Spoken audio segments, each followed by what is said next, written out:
अवाम जो है वो इमरान खान को चाहती है और ये चाहते हैं कि नवाज शरीफ आए। सर आपकी खान साहब से मुलाकात हो गई है सर, तो खान साहब को जब आपने इलेक्शन के हवाले से आगाह की तो क्या रिएक्शन था खान साहब के सर? इलेक्शन की डेट के लिए इन्होंने ये कहा है तो खान साहब का उसके ऊपर बड़ा उन्होंने इत्मीनान का इजहार किया और बड़ा वाज़ेह तौर पर अपने वर्कर्स पार्टी को उन्होंने हदायत की कि आप बिल्कुल जो है पूरे मुल्क के अंदर सारे तैयार हो जाएं, इलेक्शन की तैयारी करें। पाकिस्तान तरीके इंसाफ भरपूर तरीके से हिस्सा लेगी। देखें, बिल्कुल सदाकत है कि वकला जो हैं वो बिल्कुल ला रहे हैं मैदान के अंदर, और जो हमारे साबका टिकट होल्डर हैं जो इस वक्त खड़े हैं साथ, या और जिनको MNAs के टिकट नहीं मिले थे नेशनल असम्बली के लिए उन्होंने अप्लाई किया है, वकला के अलावा उनको भी टिकट मिलेंगे। और आपने बताया कि खान साहब ने भरपूर तरीके से इलेक्शन लड़ने का ऐलान किया है। अगर आपके उम्मीदवार जो अभी आप लिस्टें बनाई जा रही है वही जेलों में डाल दिए गए तो इलेक्शन कौन लड़ेगा?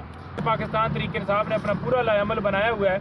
ये सिर्फ हमें जो है ना वो इजाज़त दे दें, फील्ड दे दें, बाकी लेवल जो है ना वो पाकिस्तान तरीके इंसाफ को करना आता है और वो लेवल कर भी लेंगे। बिस्मिल्लाहिर्रहमानिर्रहीम। आज बेसिकली इमरान खान साहब के 3 केसेस जो हैं इंसदाद दहशतगर्दी अदालत में लगे हुए थे। इमरान खान साहब का रोल है जी 109। इमरान खान साहब की इमाम के ऊपर तोड़ फोड़ हुई, जलाओ गिराव हुआ, ट्रैफिक ब्लॉक हुई।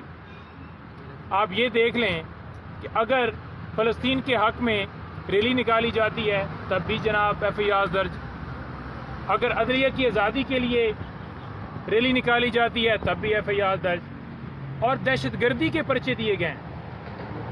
इमरान खान साहब की ज़मानतें इस बुनियाद के ऊपर खारिज हुई कि खान साहब अदालत के अंदर पेश नहीं हुए, हालांकि वो कस्टडी में थे।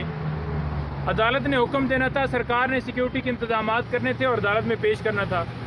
वीडियो लिंक के जरिए भी हाजिरी लगाई जा सकती थी, लेकिन ऐसा प्रोसेस नहीं किया गया। ऑनरेबल इस्लामाबाद हाई कोर्ट ने वो बेल्स बहाल की और ये कहा कि ट्रायल कोर्ट दोबारा केसेस को सुने, तो लिहाजा वो 3 केसेस आज लगे हुए थे।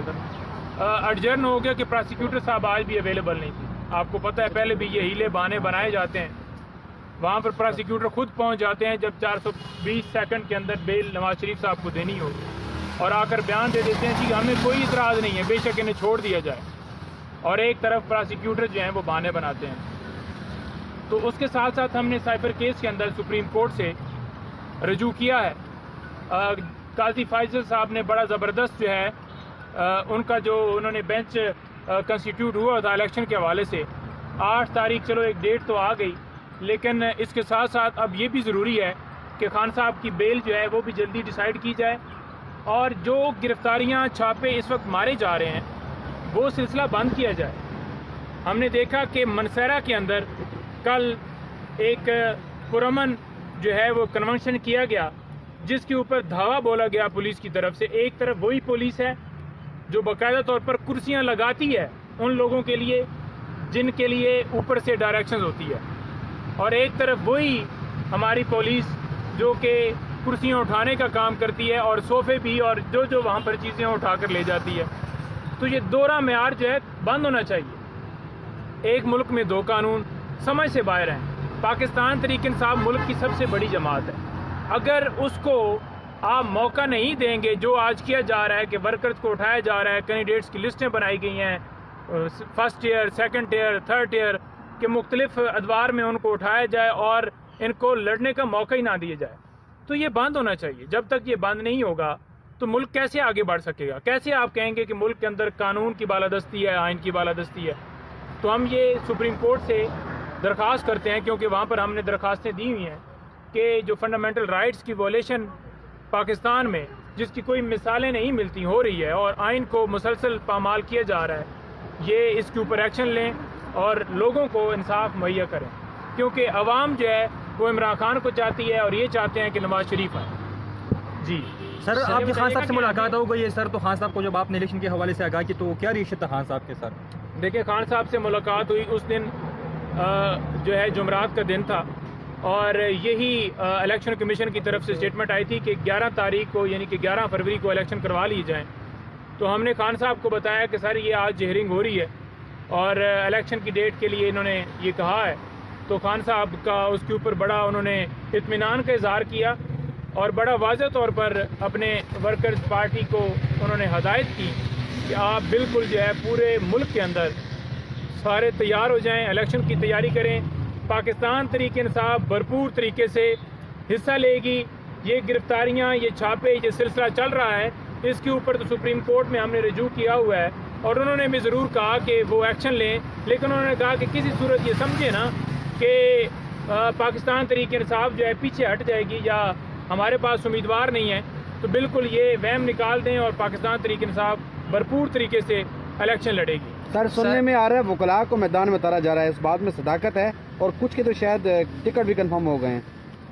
देखिए, बिल्कुल सदाकत है कि वकला जो हैं वो बिल्कुल ला रहे हैं मैदान के अंदर, और जो हमारे साबका टिकट होल्डर हैं जो इस वक्त खड़े हैं साथ, या और जिनको MNAs के टिकट नहीं मिले थे, नेशनल असम्बली के लिए उन्होंने अप्लाई किया है, वकला के अलावा उनको भी टिकट मिलेंगे और वकला को बिल्कुल कंसीडर किया जा रहा है और वकला को भी टिकट मिलेंगे। ये खान साहब की अपनी हदायत है और कोर कमेटी का भी अपना फैसला है कि वो बिल्कुल जो है वकला को टिकट देंगे। जी, अभी आपने बताया कि खान साहब ने भरपूर तरीके से इलेक्शन लड़ने का ऐलान किया है।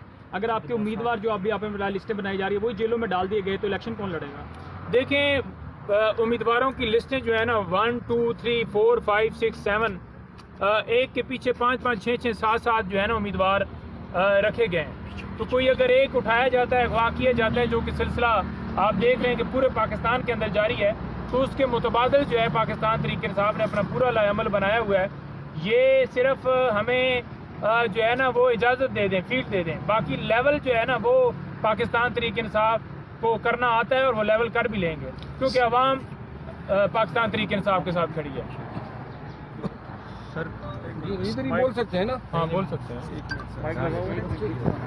क्योंकि देखिए ये बड़ा सेंसिटिव मैटर है। जो खान साहब पे एलिगेशन लगाया वो भी सेंसिटिव है और बाद में जवाब में खान साहब भी जो कह रहे हैं वो लंदन एग्रीमेंट का हवाला दे रहे हैं, वो भी बहुत सेंसिटिव है। तो वो डिटेल सारी उनसे लेनी है, वो बात करनी है, क्योंकि उनका स्ट्रेस थ्रू आउट यही रहा है कि लंदन एग्रीमेंट इस वक्त एक ऐसा एग्रीमेंट बन गया जो शायद कॉन्स्टिट्यूशन से भी सुप्रीम है और उसी के तहत सारे मामला रेगुलेट हो रहे हैं कि बाहर से बैठे आप वोटरों को किस तरह का स्टेट प्रोटोकॉल दे रहे हैं और सारे मामला चला रहे हैं। और ऑन द अदर हैंड एक 9 मई को बहाना बना के तहरीक इंसाफ को दीवार के साथ लगा रहे हैं। और उसमें देखें 9 मई में हुआ क्या, इंजर कौन हुए? आम लोग इंजर हुए, आम लोग 100 से ज़्यादा जख्मी हुए, 16 से ज़्यादा लाशें मौजूद हैं, ठीक है। उसमें किसी सिक्योरिटी पर्सनल की डेथ नहीं हुई और इस चीज़ को किसी ने अभी तक प्रॉपर किसी जगह पे इंक्वायरी नहीं किया, तहरीक इंसाफ का मौक़िफ़ भी नहीं आने दिया जा रहा है। तो इसे जुडिशियल इंक्वायरी के तहत क्रैश आउट किया जाए और बराबरी का मौका देना चाहिए हर किसी को अपने मौके।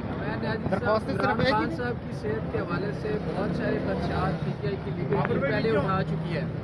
आज उनकी तबीयत कैसी थी और क्या उनको अभी भी उसी तरह के खदशात या उनकी जान को खतरात मौजूद हैं? आप क्या कहें? देखिए, तबीयत ठीक होना तो वो सामने नज़र आ रहा है, तबीयत बिल्कुल ठीक है, साज बचा के, मगर जहाँ तक उनके सिक्योरिटी थ्रेट की बात है तो वो उनके जहन में उसी तरह कायम दायम है। क्योंकि देखिए वो अटैम्प्ट खान साहब की लाइफ पे हो चुकी हैं। एक आपने देख ली कि डायरेक्ट 9 ये जो हुई 18 अप्रैल वाली, वो कहते जो जुडिशल कॉम्प्लेक्स वाली और वजीराबाद वाली बिल्कुल क्लियर कट है। और खान साहब ने जिस तरह के अपने खदशात जाहिर किए और जिस तरफ वो अपने मुल्ज़िमान का इशारा करते हैं, तो वो अभी भी आज भी उसी तरह थ्रेट बरकरार है। तो ये चीज़ एवेल्यूएट होने वाली है और खान साहब की हर चीज़ को, खुराक को, ये चीज़ें मॉनिटर होने वाली है।